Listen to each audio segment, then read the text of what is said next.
Live from Austin, Texas. Welcome to Tate Talks, the podcast where successful business owners go for the latest ideas on sales, marketing, hiring, and success. Get ready. Here is your host, Chris Tate. All right, welcome to Tate Talks. I am privileged to have the next guest on. His name is Matt Sharp. He is the founder and CEO of KidStrong. Matt, welcome to the show. I appreciate you having me. Awesome, man. Well, just give the audience a little rundown. Who is Matt Sharp? Currently, CEO and founder of KidStrong. Me and my wife started KidStrong for our daughter Ella a few years ago, and it's kind of taken off on us in a good way. So that's my day job. In my past life, most of my experience has been fitness or technology. I worked for the government for 10 years before kind of going down the entrepreneurial path. Yeah. Have owned CrossFit, boot camp gyms, boutique fitness, and then these things don't normally go together, but tech and the technology company, I was president and co-founder of a technology company called Causley, and we worked with about 3,000 gyms and churches to help them with philanthropic giving through their businesses and marketing. So all over the place. But when I had kids, everything changes, and you want something for your kids that doesn't exist. So we had to build it. So that's where KidStrong came from. Awesome, man. I want to unpack a lot of that stuff because it's a lot. It's an amazing journey, and I want to ask you specifics here. So I was on your LinkedIn profile, and it looked like you were a detective for the police department. Mm-hmm. So how did you get into law enforcement, and what was the day-to-day like being a detective? So got into law enforcement because I loved playing team sports. In high school, I played football in high school and college, and just loved the camaraderie of that. And I was if I hadn't played collegiate sports, I probably went to the military and tried to do whatever the coolest thing was in the military at the time. I just always enjoyed that. And there was also this part of I always wanted to do something that had meaning behind it, that created some sort of impact. And law enforcement was a natural fit. So I went to Eastern Kentucky University. It was a nationally ranked school for law enforcement. I got two undergraduate degrees, one in criminal justice, one in police administration, and then a master's degree in criminal justice. And that led to working for a police department in Lexington, Kentucky. I was a patrolman for 3 years, and then worked in robbery homicide for a couple of years, and then was selected to DEA task force. I got to work for the DEA for 3 years, which was really cool. And I loved the work. I love the work of being a policeman. I love the impact you had. But when you look at people that spend 20, 25 years there, they're looking pretty rough when they retire.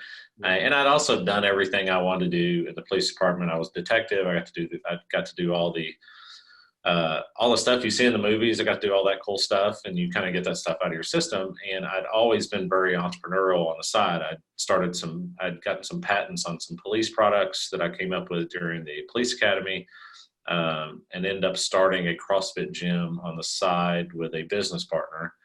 That business partner ended up starting, he had a tech development company that eventually became Causley.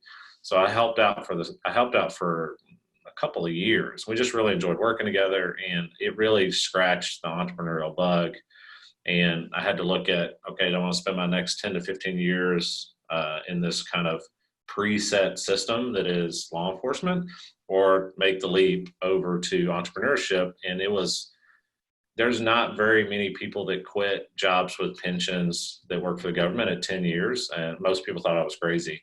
I would say 99.9% of people thought I was crazy at the time, but it was really a long-term play, for me, and made the switch and just fell in love with it. I don't think I could ever go back to any sort of like normal job ever again, and just really fell in love with solving problems and building things. And when you work in a more structured environment, like really big corporation or the government, it's more of like just keeping things moving that have been in place for a long time. There's not as much innovation or iteration or invention or building.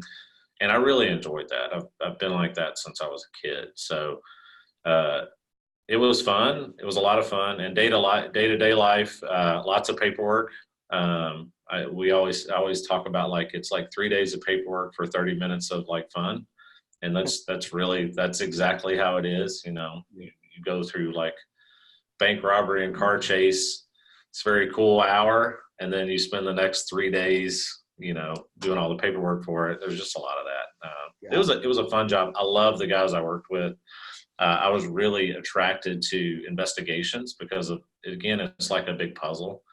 And most of the guys I worked with could probably be successful entrepreneurs if they had that bug, just because they're so good at seeing like massive puzzles and how all these pieces fit together and these long-term projects that were investigations. So I really enjoyed that part.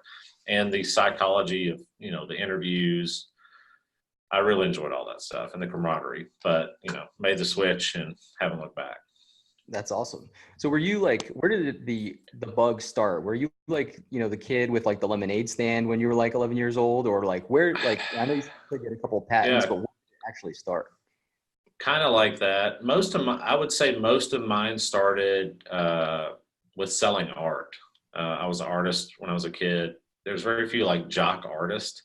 It was kind of a weird combo, but even when I was really young, I would sell drawings. I would do portraits of people and sell drawings. Then that broke into murals and businesses, and murals on cars. And, you know, I think something clicks you know, in your brain sometimes when you make something and then somebody pays you for it and you've enjoyed making it.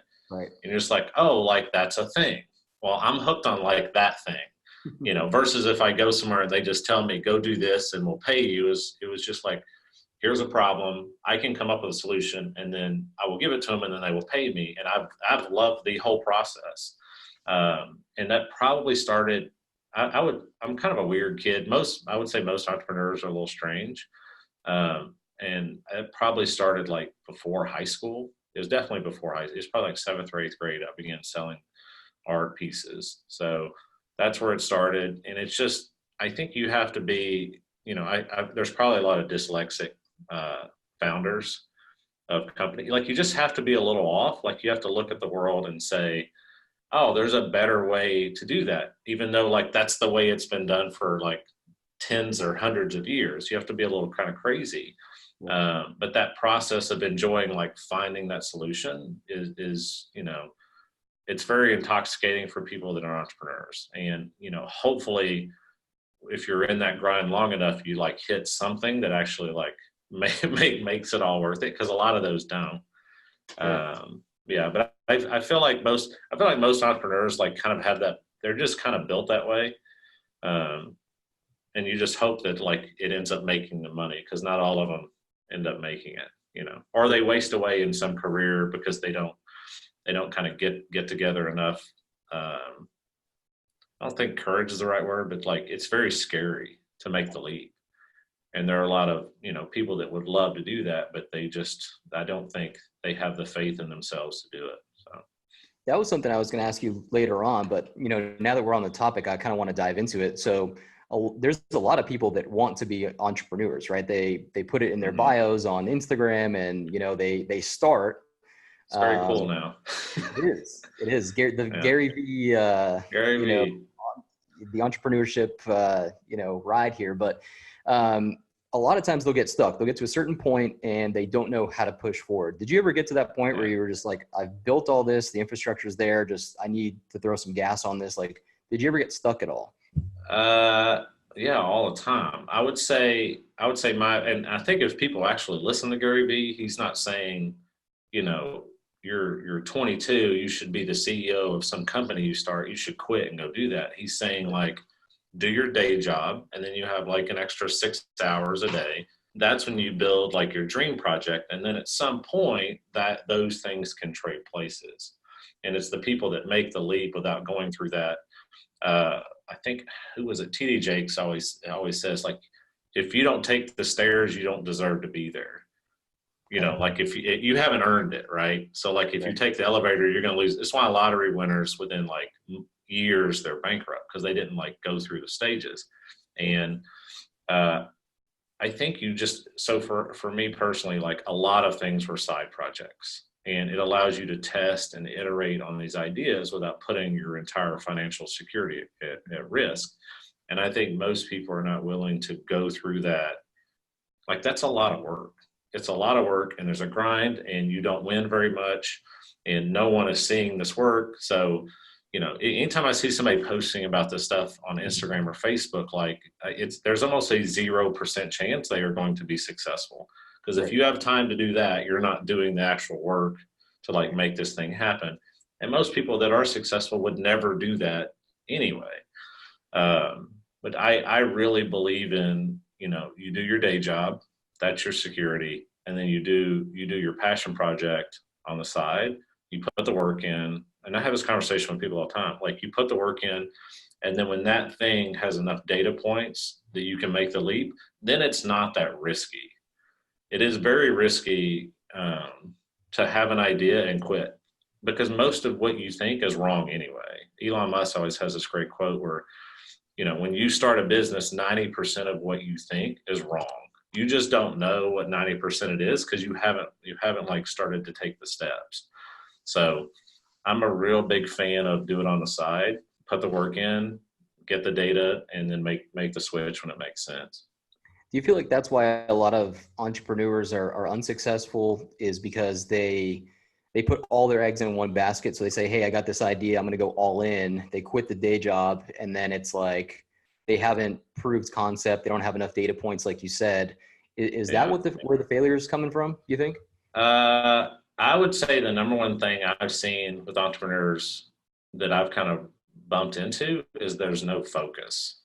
Okay. It takes so much work to get something off the ground. And the second it gets hard, if you start in another direction, I don't know if you ever read the book Essentialism by Greg McKeown. He has this great kind of photo that shows a circle, and it shows basically like an hour of work in every direction. So it ends up looking like a sun. And then the photo beside it is 10 hours of work in the same direction, and the arrow goes really far. And I don't think most people can focus on it. Like, most entrepreneurs, like, they get hooked on this. I'm an entrepreneur, and I forget who it was. I was saying it. I watched an interview one time, and a guy was like, I think it may have been Elon Musk. It's like saying, like, I want to be famous. Okay, for doing what? Like, these people that are famous. Yeah, these people that are famous, like, you're seeing the last year of a 20-year journey to get there. Like, and we had an employee one time that said, this was really early on. She's like, I want to be a really well-known pediatric OT.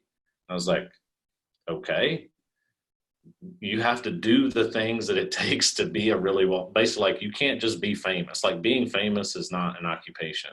Right. So I think that is the number one thing I see. Like, they have 50 ideas. They can't go all in on any of those ideas. They won't take any one of them, because it's actually scary to go all in on one thing. It's really scary. It's much easier to have 50 ideas in the works and never really do anything. Because there's always like the backup, right? You always have an excuse. Well, yeah, that didn't work, but I like 50 other things. Well, when we started KidStrong, I remember I sat down with one of our investors, who's our partner and co-founder now, and I was like, here's KidStrong. Like, here it is. And he's like, okay, there's something there, but there's like 4 key issues that you guys are going to have to solve, or it's not going to be like a really, really big business. And, how are you going to solve those? And I was like, we just are. It was just like, we're going, like, the whole attitude was like, it's win or nothing. Okay. It wasn't like, well, as soon as it gets hard, we're going to switch to this other thing, or, we're going to trade businesses. And, now we've solved all 4 of those kind of key issues. But it was just because there had to be so much focus, and no one sees the stuff. No one sees all the hours, there's no t-shirt, and most of the stuff you work on as an entrepreneur is not fun. Like, you're working on all the stuff that is not fun. Right. And you have a high chance of failure. So it's definitely not for anybody or for everyone, but man, it's a lot of fun if that's how you're wired. But I think the entrepreneur stuff is hilarious. And I think a lot of people get caught up in that, but it's such a social media non-reality, because there are people out here like killing it and working all the time and grinding, but you just don't hear about them because they don't have time to do that, Right. Yeah. Well, that's the reason for this podcast. I wanted to shine some light on some people doing some good stuff. And I appreciate all that. Really, really good info. I want to get into KidStrong, because, obviously this is your business now, something that's really taken off, a lot of excitement and attention being drawn to it. So tell us how you came up with the concept behind KidStrong, like what spawned the idea. Yeah. I mean, in summary, like my wife and I built it for our daughter. My wife was a PE teacher for 7 years. My background was in tech and fitness. And when our daughter was 2 years old, Megan was just adamant. She's like, we got to get Ella into something. And I was like, she's 2. Like, what do you put it like? Is there a training center for 2-year-olds to make them like badasses? Like, what do we do here? And I was like, why is this so important? And she basically walked me through, like, over her 7 years of teaching PE, every year the kids were progressively worse. And we're not just talking physically, but socially and emotionally. The kids would come in, they couldn't get dropped off. It was like a nuclear meltdown. And then when they got in there, they didn't know how to move. There was no confidence. They couldn't talk to each other. They couldn't talk to, and it was just, if those conditions are in place, you can't, like, learning is the least thing that's going to happen. Like, you can't learn. So she was just adamant, and we went to a few places, for kids her age, and I won't go into all the names, but it was a lot of like dancing with scarves and, play by numbers, and high school kids playing with your kids, and all the moms were in the corner on their phones. And we were just like, wow, is this it? Is this all there is? And, my background was in boutique fitness and CrossFit, and, we have a pretty successful CrossFit. And, you just assume that there's going to be something with like a great coach and a good atmosphere and some sort of customer experience. And there's some sort of programming or curriculum that's based on something. And none of those things, existed. So those conversations turn into, well, I think we can do it better than this on our own. And we ended up creating a mini kind of prototype in our house. We removed all of our dining room furniture. We put rock walls up. There's rings and trapeze bars hanging out of the ceiling. I do not recommend this for anyone, but this is what we did. And funny story, when we sold the house, the people that looked at the house actually put a clause in that we had to leave that room the way it is. Our real estate agent said, no one's going to buy this house with this freaking crazy jungle gym in the dining room. Right. But it worked out. So we started training her at home, and, she started responding to the training really well. That led to, I bet there's some other parents that would like this type of training with their kids, which led to a pop-up class. And again, this is where, like, you don't go from zero to like big business. We went from 0 to 20 kids in a pop-up class in a warehouse next to a CrossFit that didn't have a bathroom. That's how KidStrong started. It was as ghetto as like ghetto gets. You park by a dumpster, you walk up a service ramp, and you go to class, and there's, electrical boxes over there, and the place is gray. Yeah, not super sexy, but this is how I think you have to put your ideas through this phase, or you're skipping steps, like you're skipping the stairs. So within 4 to 6 weeks, we started to see major changes in these kids, and these parents were like coming back saying, my kid's a different kid. I can't believe he was doing this. You'd have moms in the lobby like crying because their kid is more confident. And those are all early data points that you're onto something. And then we spent probably the first year in this kind of prototype phase, and I remember reading about Apple. Steve Jobs built the first Apple store in a warehouse, and it was in the middle of the warehouse, and they basically played with different designs. They'd move the tables around. You're going to stand here. I'm going to stand here. Let's put different colors, different lights. And they did it for about a year before they ever put one somewhere.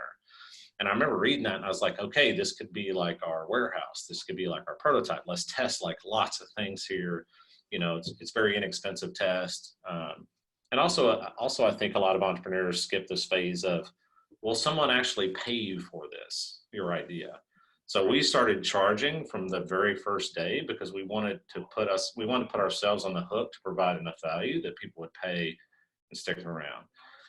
So that every time we had a class, it would sell out, and we were like that for about a year. And then a group of people, Zan Carr, he was in a group in Dallas who owned all the Orange Theories, found KidStrong, and he was just like, this is going to be the next big thing. You guys got to come to Dallas and come to Frisco. And we'd never heard of Frisco. And long story short, we end up opening our first location in Frisco, Texas, which no one opens. You never have a prototype in Kentucky and open your first one in Texas. Like, these things do not make sense. Right. But there was a lot of really good families that wanted us here. And I remember reading a story, and I don't know if you know the story about the Wright brothers, but it's really interesting. So the Wright brothers were in Ohio originally, and every time the plane, so they had this prototype plane, and every time it would crash, it would destroy all the parts because there wasn't enough wind and the ground was really hard. So they pulled out a meteorological map and they said, where is the best wind and where is the softest ground? So that was Kitty Hawk. So they basically moved everything to Kitty Hawk. They didn't know anybody. They didn't have any family there. And, you know, eventually that's, you know, where the first airplane was invented. So when we looked at Lexington, it was like our Ohio. Like, we can only have so many locations in Lexington. And you look at Dallas, you're like, wow, you know, if this thing takes off, you could have like 20, 25 locations in one city. You're going to get lots of data really quickly. You're going to get lots of families in the system. You know, that could be our Kitty Hawk. And, you know, we end up really kind of crazily selling our house, selling a car, donating half our furniture to a refugee family, and moving to Texas all in about the span of a week. And we opened Kids. Yeah, it was, I do not recommend these things. But it was kind of like it was one of those, like, we're scooting our chips across the table kind of moments. Yep. And we opened KidStrong Frisco 6 weeks later with almost 200 kids, and no one had ever heard of us. Awesome. So that really kind of lit the torch on all the growth here, and, you know, people hearing about us. And then later that year, we won a tech competition called Code Launch for the online product, and, you know, we've been kind of rolling since then. That's incredible. So how many locations is there currently for KidStrong? So we just opened our 7th, and our goal is to open 15 in 2020, and then 50 the year after. Awesome. So, and you guys are setting up, where's the target demo? I mean, what cities, what populations, where are you guys looking to put these places at? Yeah, it's a good question. So we're looking at places that have a high density of kids under 9. Target demo is usually anywhere from median income 75,000 plus. And then you want probably 20 to 35,000 kids under 9 within a 10 to 15 minute drive time of that location, which opens up a lot of places in the United States. It's curious enough, we look for where Orange Theories are going. Sure. And which ones are successful, you know, and it allows us to do like a really quick kind of swatch of an area and think about where to go, because there's very expensive systems that go into figuring out where those go. Right. And you can look at performance numbers and see, okay, that was a good pick. And, you know, they have 900 to 1,000 members, and the demographics are very, very similar. And then we'll also look at competitive businesses or businesses that work with kids, preschools, things like that. We look for density there. Awesome. And so this is a franchise model. And I think currently, you can correct me if I'm wrong, but you're looking for area developers to kind of buy up territories. What is a ideal, you know, franchise owner or area developer, like what characteristics do they have to have for them to kind of get on board with this program and your concept? Yeah, there's a couple of things we look for. One of them is they have to be a really good cultural fit for us. They have to believe in the mission of KidStrong. They have to, you know, for us, this is very important work, and it's really a mission kind of driven company. So you want some alignment there. We don't want people that are more transactional, you know. A second thing I would say is we want people that have experience in franchising, owning and operating multiple locations, you know, because we're also still learning, and, you know, KidStrong works. Like I'm severely confident that it works. Like we've seen it work. You know, we have several thousand kids in the program. The number one kind of bottleneck for us is going to be, can we find really good people to help us scale the idea and scale the concept? And if you can find people that have a really good track record of that are really smart and kind of been there, done that, it just allows you to move so much faster. I think we've had about 500, a little bit over 500 people fill out an application to own a KidStrong. And those are great numbers, but you know, some of these people, it's like the first business they've ever owned, or they might live in an area where we wouldn't put a KidStrong. So 500 sounds like a really sexy number, but you know, it really comes down to like who is actually going to be able to open, operate, and, you know, also believes in the things we believe.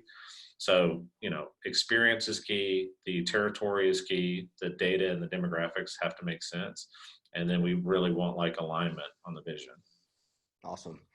Now, there's, you know, I would say for my LinkedIn network, or, you know, my immediate network, there's a lot of people, I guess, kind of coming up, maybe my age or younger, that have a lot of good operational experience. Maybe they've been, you know, managers at Orange Theory, maybe they've been regionals, whatever.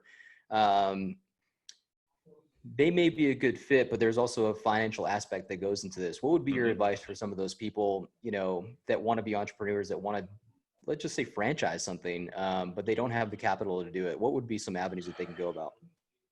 Yeah, there's a lot of people that have operational experience that don't have capital, that still have a lot of opportunity in front of them. They might just not, they have to put the pieces together. There's also a lot of people that have capital or have money to invest that have no idea how to run or operate a location, but they want to put their money to work, or they believe in a concept. And I would say, you know, when we have people all the time that come to us that want to invest in capital, or they want to own an area, but they don't have any operational experience. They have no one on the ground. And the first thing I do is, first thing I say to them is, okay, you have to find somebody that knows what they're doing and running these locations, and you have to really incentivize them. And usually that's through equity or payment, just kind of depends on how they're wired. And the same goes for people that are really good operators. We're working with a group right now that they're going to be an amazing ADs, but they're getting somebody to finance the entire project who would never, who has no experience doing what they do, and they don't have the capital to do what he does. And those are some really good partnerships when you can find them. But if you really want to make it happen, there's always a way. And money is rarely the thing that holds people back. I know everybody thinks that it is, but money is rarely the thing that keeps people from being successful. That's great intel, because, you know, I think that's at least in my network, that's what everyone talks about is, right? Hey, I've done this for so many years. I want to own something. And they look at their bank account and they're like, you know what, this doesn't seem feasible. I'm going to keep working this job and probably transition because there's no upward mobility. Now, Sure. Do you play matchmaker between these people, or is it their responsibility typically to find the right partner?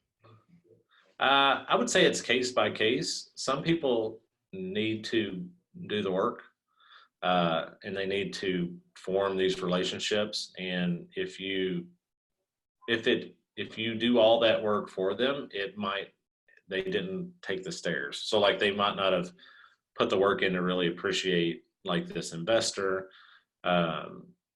So we do it occasionally, but it's very case by case. I normally will walk them through the process of doing it on their own. Sure. Because if they fall off after that, it was definitely not meant to be. Right. Or if they take that advice and they go put it to work and they find investors, at that point, I'm more than happy to like talk to the investors and meet with them and fly and meet with them because they've put the work in. And we have a lot more faith in people that put the work in. It's awesome. It works. Like we've seen it work. You know, we have several thousand kids in the program. the number one kind of bottleneck for us is going to be, can we find really good people to help us scale the idea and scale the concept? And if you can find people that have a really good track record of that are really smart and kind of been there, done that, it just allows you to move so much faster. I think we've had about 500, a little bit over 500 people fill out an application to own a KidStrong. And those are great numbers, but some of these people, it's like the first business they've ever owned, or they might live in an area where we wouldn't put a KidStrong. So 500 sounds like a really sexy number, but it really comes down to like who is actually going to be able to open, operate, and also believes in the things we believe. So experience is key, the territory is key, the data and the demographics have to make sense, and then we really want like alignment on the vision. All right. So kind of more on that note, I would say, what do you wish you had known when you first started out that you know now? Like what's the one thing that you wish you had known? I think the main thing I would probably, if I had to do over again, is I would just invest more time in learning and kind of growing my knowledge base and just getting started.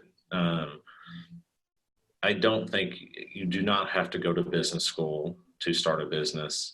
There's all these stories that people tell themselves about why they can't do this thing. And I don't necessarily think I believe those things, but I think I probably believe that these things that it was further away than it actually was. And I think I saw a stat the other day that the most successful entrepreneurs are between 42 and 45. And I think, that sounds, if you'd asked me that at 25, I was like, oh, that sounds really old. And I think everyone assumes that, most successful entrepreneurs are these 18-year-old like Mark Zuckerbergs. But, when you look at the data, that's really far from the truth. Mm-hmm. And I think it just takes you a little while to like get your crap together and start to get perspective. And, you've put the work in. Mm-hmm. And there's a really cool book I read where basically this guy talks about like you put all this work in to like buy a bus ticket because every now and then the bus like comes by. And if you haven't put the work in, then you can't get on the bus. And every now and then this like opportunity will come by, it will open it up. And I think probably the mistake I made was thinking that it was just way further off from where I was at. And instead of saying, like, why not me? Why does it have to take so long? Why can't we start now? Because that's very much my attitude now. And when people come to me, I'm like, sweet, you can start tomorrow, right? Well, like, I want to get this thing in place, and then I want to make sure I've moved, and I'll finish this. I'm like, okay. We started KidStrong when I was working 50, 60 hours a week, and my wife was 8 months pregnant. So there's no good time to start. It's like, when should I start working out? Today. When should I start eating right? Today. So there's, just kind of getting that attitude. I would say another thing was I didn't have any mentors growing up. I came from an area that, was fairly poor. There wasn't a ton of opportunity there. There wasn't a lot of people you could look to that have really been successful. Most people just stayed, kind of where they grew up. And, now I really understand the power of having kind of a mastermind group of people around you, having a really good network, and then having really good mentors. And mentors that are where you want to be. Right.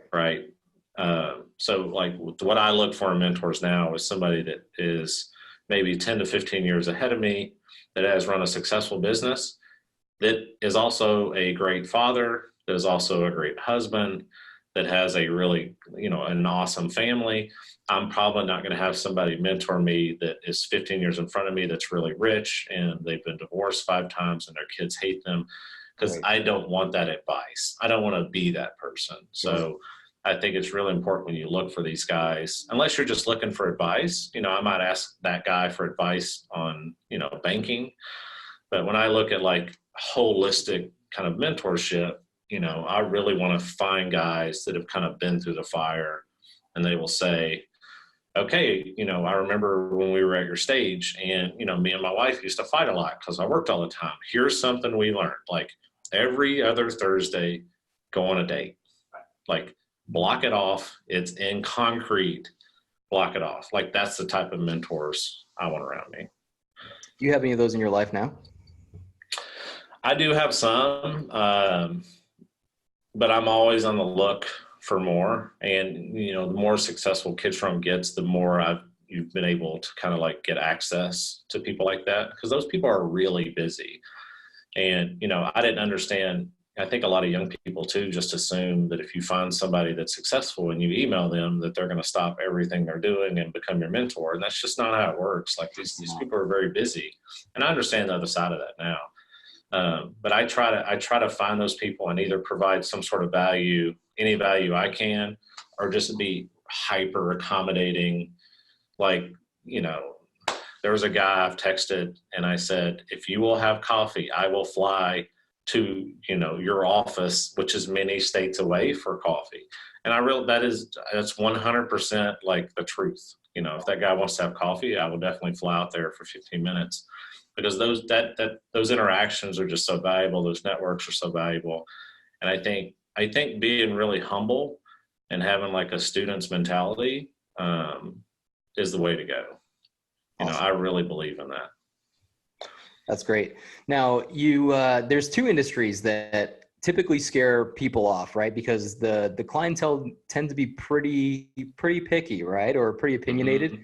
And I would say that's probably kids services and pets. Yeah.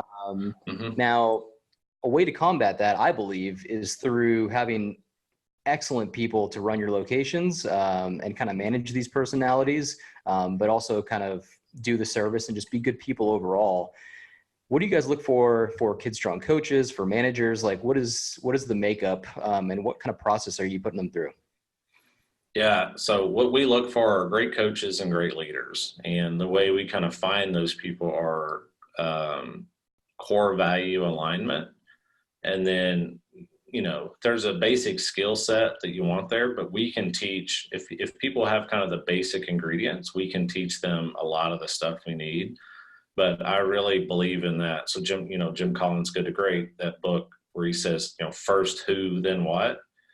I believe in that as much as any other business kind of tactic as anyone. It's so important. Like great people, one great person is worth 10 mediocre people. They just are. So what we do is we post all of our core values online. And when somebody applies for us, we make sure that they go look at those and that they feel good about those. And then when we sit down for an interview, when we get to that phase, one of the first things we go through is our core values. And we're just like, this is how it is. This is what we believe. This is where the company's headed. And if you're in alignment with that, then that's a good fit. And if you're not, that's completely okay too. We're also a really big fan of hell yes or no hiring. I think Derek Sivers kind of coined that term, like hell yes or no, because it's just a good person is just so important. And if you've hired a bunch of people, and I'm sure, Career Plug, you guys are like exposed to a ton of this, a bad hire, it's not that they don't do the job good. They also drag everything else down with them. So it's not just that they're like, there's a zero, like it's not a net zero, it's a net negative. Right. And culturally, you're good people. Good people do not want to work. A's do not want to work with D's. They do not. A's want to work with A's. So if you only hire A's, you tend to attract more A's. But the lower those grades go down, the lower like everyone's score go down, and you also run the danger of losing your A's because you've kind of tainted the pool. So we're just obsessed with great cultural fits for us, and plus they have to be hyper professional and they have to love kids. And if you go through the core values, like all the kind of ingredients are there. But if somebody's not a good culture fit for us, we will not hire them. I don't care how many letters they have after their name. I don't care like if they're famous. Like I don't care about any of those things, because the ability to work with and lead people is the number one job skill right now. It's not like where you went to school. or what skill set. Like I will take a leader and a problem solver and a good teammate over any of those guys. Right. That's something that I kind of, adapted later in my fitness career, was hiring people, not paper. Right. So we used to just take, if you applied, we would invite you to like kind of a group interview, and we found out who you were as a person before we even looked at the resume, to just make sure that you were a fit. And, 9 times out of 10, you can teach the skills or the processes like sales or anything like that within the organization if someone has the right attitude. So what do you guys look for, I guess attitude wise? Does someone have to be really, really outgoing to work at a KidStrong, or can they kind of be even keeled? So big one for us is humble professional. That's one of our core values, and mind of a student. So that's more of like mindset. And then when you get into kind of like the nuts and bolts, we have a wheel that's called the DNA of a KidStrong, a unicorn coach. We call them unicorn coaches because they're very rare. And so on this wheel, there are all these traits. Professionalism is one, the ability to teach is one, and passion and love for coaching. There's all these kind of like things you would think of, and then we might have some that might not be so evident to other people. So a big one for us is performer. And the reason performer is so big is because we would have people come in that have really good resume, and they were okay on the interview, but then when they taught the class, it was just kind of blah. Like it was just kind of dull. And you're like, man, this person's so educated. They have so many like coaching credentials, and this class is really boring. And it was because they didn't have this performer, was not like part of their DNA. And if you've ever, or any kind of group fitness class, the coach, you can take the same programming and you can have a great coach and a terrible coach. And it is a completely different experience if you have a good coach doing the programming. It's so different. And, we basically reverse engineered all of our best coaches to come up with this, DNA of a KidStrong coach. And when we hire, we walk everyone through those. We're like, you have to have all 6 of these at least a little bit, or it's not a good fit. And then every evaluation throughout training has all 6 of those traits throughout the evaluation process, because we've just learned like how important those are. That's awesome. Now, there's so many other, businesses out there that, are kid services, right? There's schools as well. There's a lot of competition for maybe coaches or managers and the people that you're looking for. And this is a problem across all retail businesses, brick and mortar, is finding good people. What tools and what are you doing to either recruit or just find these unicorn coaches or managers? Yeah, so there's 2 kind of key things for that. I think one of them is who you are, and the next one is like, what are the tools you use? So who you are, if a business doesn't know who they are, clearly, they don't know who to attract. Like if you are a rock concert, you have to market yourself as a rock concert. Because if people that don't like rock show up, it's not going to be a great concert, right? So I think businesses really have to know who they are. They need at least a clear, we are blank, or we believe in blank, or at least like a couple of core values, or like even, their tagline. It just has to be super clear, because when people, you have to let people self-select. Not everybody's a good fit for KidStrong. Not everybody's a good fit for Chick-fil-A. Not everybody's a good fit for Orange Theory. But every one of those has to clearly define who they are, or you're not going to get people that are a good fit. So that's one. And the second one is tools. So we use Career Plug because it just allows us to, hiring is such a pain in the butt. It is a really kind of cumbersome process for every location. Any bit, we talk to lots of owners of fitness businesses and boutique fitness. Hiring is a huge pain in the butt. There's not a good system for it. It's just so much work. There's so many, it's hard to get the job descriptions out there to the right people. And then once they come in, there's just a bunch in this funnel, and you don't really want to talk to all these people. You just want to talk to the best ones. So one of the best things we've done is get Career Plug in place, because it allows you to throw a wider net, and there's always more fish and when you have a wider net. And the second part that was really important to us, there's a few parts, but the second part was that it helps like filter those down before they get to our directors and our GMs. Because if you hand a GM or a director, 100 resumes, like that is a nightmare scenario because they still have to do their job, right? But there's probably 5 good ones in there. So one of the things we love about CareerPlug is the assessment process by which, we throw the wide net, lots of people apply, but only the good ones like make it to us. And it allows us, it's not only looking through those resumes, but it's all the bad calls you avoid. It's all the bad interviews you avoid. It's all the 2 weeks of training, the wrong person that you avoid. So it's not just like in the beginning, but like there's a rippling effect of like wasting your time that happens. So, I recommend anybody that you have to have a system, like CareerPlug or some sort of system that filters those things down, or you're just spending a lot of time on things that are they're not moving your business forward. Absolutely. Absolutely. What would be your advice for someone that is looking to start a concept or a business? Just one piece of advice. I know there's you could probably write a book on it. You should, but just one. Well, we're actually helping somebody kind of get off the ground now. The number one thing is you just have to get started.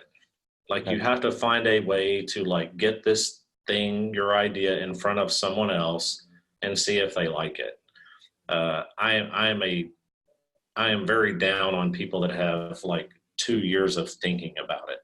Okay. I'm very down on that. Just start, most of this is wrong. Just get started. And usually my advice is, okay, I have an idea for a fitness concept. Sweet. You could do it in your garage. You could have your friends and family come over. You could put them through it. You could build your own equipment. You could make a deal with a local gym that does personal training. You could start it there. Just get started because most of this is wrong. And, out of those first 5 people, they're gonna give you a lot of feedback on what's working and what's not. And KidStrong right now does not look like it did when we started. And it's not just that, it's prettier now, but the product is very different because we got started really early and, it's kind of embarrassing, but we had bubble machines and shakers early on, because that's what a lot of people in the space were doing to keep kids' attention. Was they had these little shakers and they'd do bubbles at the end. Right. And we just walked in one day and man, this is the lamest. We do not need these things. The parents hate this stuff. And then we just got rid of it. And then, you make 1,000 decisions like that, but we would have never known that if we hadn't get started. So my advice is always start now. Get it in front of people. Don't just ask your friends that tell you everything you do is sunshine. You need those people, but you also need to get around people that tell you the cold, hard truth. This idea sucks. Right. Or, you could, what you're telling me is okay, but if you switch it to this, it might be a better fit. And don't take advice from people that haven't been there and done that, especially business advice. Now, customer feedback is customer feedback. Right. If you put 5 people through this new fitness regime and 4 of them end up in the hospital and the last one hates it, it's probably not a business there. Sure. But if you put 5 people through it and they're texting you the next day about how awesome it was and can I bring my friend, okay, move to step 2. Right. You're looking for that data. Yeah. How much should you listen to I don't necessarily think that I would call them haters, but there's always going to be people with their opinions about, oh, that'll never work. Did you ever have any of those people kind of when you were coming up with KidStrong that said, no, that'll never work or that'll never happen? Oh, everyone. Yeah. Okay. Most people are going to tell you it doesn't work. And usually those people are the people in your circle, Okay. So you just have to temper that stuff. There comes a point where if you really, really believe in something, especially if you're solving a problem that you have, I think you have a little more credibility there. But a lot of people thought we were crazy, and it was varying degrees of crazy. It was you're ruining your life crazy to I just don't know if that's going to work. I would say this, some of the best advice I saw, I think it was a product development book, and this is a kind of a product kind of feedback thing. When people say something is wrong and they tell you why, they're usually right that something is wrong, but the why is usually wrong. Like, for example, somebody would say, like, if I went to like a group fitness class and I would say, I was really dead in there. Like, I think it was the music. All right. So it was probably dead in there. So they're right, but it might not be the music. It might be that the coach was dead, or, I think everyone's usually right that something's off. I don't think customers necessarily always know why. Do you feel like too many people give up when they hear that? Like, instead of taking it with a grain of salt, they just say, oh, it's just bad all around, then I'm going to stop? I think everyone quits too early. If you look at, I think most billionaires right now are self-made. I think the last stat I saw that most of them were self-made. Right. If you look at where they started, like, it was like Amazon was in a basement with Amazon spray painted on the wall. Jeff Bezos was like boxing books up on the concrete. Like, it was there. It's always tough. And I think the best advice I've heard, I can't remember who it was. There was a successful business guy. He said, you just have to look at starting a business like you're crossing a jungle. And there are all kinds of dangerous things in that jungle. And you have to get really good people around you, but like, that it's dangerous and it's just part of it. And the most successful entrepreneurs, they don't actually want to get out of the jungle. They enjoy that jungle and that process. And I think just you have to embrace the suck of entrepreneurship if you're going to make it longer term. Like, it's such a roller coaster. There are days when we're just like, we've made it. And the next day we're like, holy crap, like, what are we doing? And then literally the next day we're like, oh, this thing happened, so we've made it. And then it's such a roller coaster.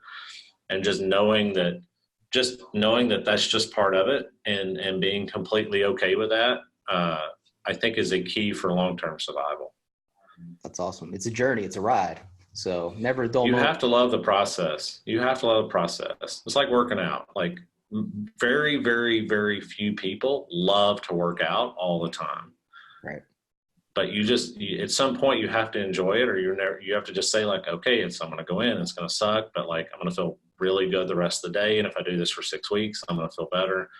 You just have to get where you enjoy that. That's awesome.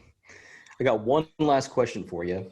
What other concept or business or product is out there or emerging that you're really intrigued with? I don't want to tell you about some of them. Come on, man. Give me the inside scoop. I'm blanking here because there's something that we're helping out with in Lexington, Kentucky. It's a concept called Stronger Life. Okay. I think there's two kind of parts of this kind of group of people that are heavily ignored. So kids and elderly. I think kids and elderly are really ignored. I think most attention's focused on adult fitness. So fairly healthy people that can come to the gym 3 to 5 times a week, or people that will pay $8. So I think that concept's really exciting for me.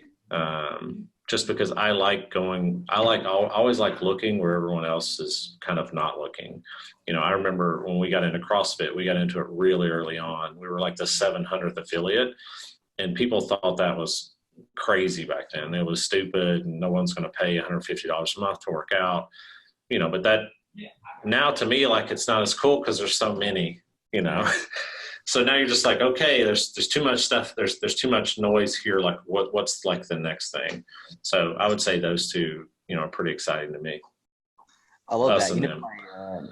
My mom is actually a, yoga therapist, teacher and everything. And she does like chair yoga on the base at Miramar in San Diego for a lot of, the vets that have, injuries. But then also there's a lot of elderly people that come through. It's a, commercial gym, and the classes are packed, man. Like, there's so many people in there. And I remember back in the day, there was a couple of gyms that had popped up. I forget the name of them, but they were catered to just elderly people. Kind of they had a assigned trainer when they went in. They kind of took them around, but it never really took off anywhere. And I think they actually probably closed. But the concept is there, and there's so many of those people that are looking for alternative things to do and help. So I think that's these two things are fast growing. I think, when you look at the numbers, those two things are fast growing. I think parents want help raising kids. They don't want to go the traditional route, and I think elderly people, living past 50 is very real now, and living past 50 for a long time. And those are years where, your kids are not there, they're looking for community, and just like where you can give kids these like key tools to be a successful adult, there's a lot of like key things that elderly need to like really enjoy and thrive in those years, being mobile, being strong, those things lend to confidence, so all these things are really interconnected. So we like those two because, they're far apart in age, but there's actually a lot of crossover there. And while everybody's kind of focused in the middle, we like everybody focused in the middle. Yeah. good, right? It's good. Yeah. Well, that's awesome, Matt. Thank you so much for coming on today. There was definitely some real knowledge drops in this. So I'm going to chop this up, and I'll be putting out some of this content that I'll send over. But I want to thank you for your time today. Where can people find you? Where can people find out about KidStrong? KidStrong is just KidStrong.com. And I'm on LinkedIn, just Matt Sharp. If you type in Matt Sharp and KidStrong, I don't know like the URL for it. I think it's like 321 go. And then my email is just matt@kidstrong.com. And I try to respond to emails, fairly quickly, but those are the ways you can follow us. We have a Facebook page, KidStrong. We have an Instagram page, KidStrong. And most people follow us there, but those are the ways you can get in touch with us. Awesome, Matt. Well, thanks so much for coming on today. It's been a pleasure talking to you. Appreciate it, man. Talk to you later.